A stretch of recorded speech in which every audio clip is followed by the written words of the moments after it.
रामायण। बड़ा लक्ष्य हासिल करना हो तो छोटी छोटी सफलताओं पर उत्सव मनाने में उलझना नहीं चाहिए। लगातार आगे बढ़ते रहने से ही काम पूरा होता है। श्री राम ने बाली को मारकर सुग्रीव को राजा बना दिया। इसके बाद सुग्रीव अपनी जीत का उत्सव मनाने लगे और श्री राम से किया सीता की खोज करने का वादा भूल गए। जब हमारे सामने कोई बड़ा लक्ष्य हो तो हमें बिना रुके लगातार आगे बढ़ते रहना चाहिए।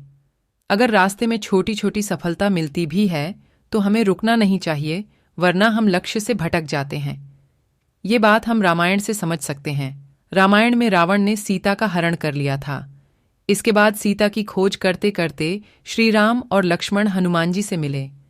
हनुमान जी ने श्री राम की मुलाकात सुग्रीव से कराई।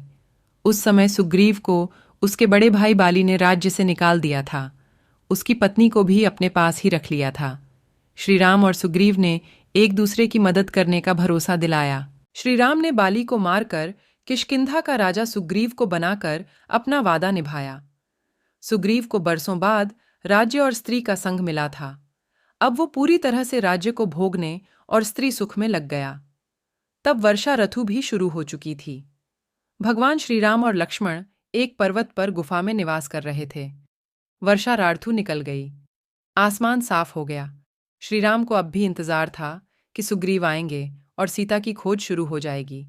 लेकिन सुग्रीव पूरी तरह से राग रंग और उत्सव मनाने में डूबे हुए थे। सुग्रीव को ये याद भी नहीं रहा कि श्री राम से किया वादा पूरा करना है। वह ये वादा भूल गए। जब बहुत दिन बीत गए तो श्री राम ने लक्ष्मण को सुग्रीव के पास भेजा। लक्ष्मण ने सुग्रीव पर क्रोध किया। तब उन्हें एहसास हुआ कि विलासिता में आकर उससे कितना बड़ा अपराध हो गया है। सुग्रीव को अपने वचन भूलने और विलासिता में भटकने के लिए सबके सामने शर्मिंदा होना पड़ा, माफी भी मांगनी पड़ी। इसके बाद सीता की खोज शुरू की गई। रामायण के इस प्रसंग की सीख है कि छोटी सी सफलता के बाद अगर हम कहीं ठहर जाते हैं, उत्सव मनाने लगते हैं, तो मार्ग से भटकने का डर रहता है। कभी भी छोटी छोटी सफलताओं को अपने ऊपर हावी ना होने दें। अगर हम छोटी या प्रारंभिक सफलताओं में उलझकर रह जाएंगे तो कभी बड़े लक्ष्यों को हासिल नहीं कर पाएंगे। बुराई पर अच्छाई की जीत की एक ऐसी कहानी जिसके बारे में हम सभी जानते हैं। दोस्तों, वैसे तो रामायण में बताई गई हर चीज हमें कुछ ना कुछ सिखाती है, लेकिन आज रामायण से जुड़ी इस छोटी सी मोटिवेशनल कहानी के जरिए हम आपको उन 3 ज्ञान की बातों के बारे में बताएंगे जो स्वयं लंकापति रावण ने अपनी मृत्यु के समय लक्ष्मण को बताई थी। ये 3 बातें आज भी हम सभी के लिए जानना और समझना बहुत जरूरी है।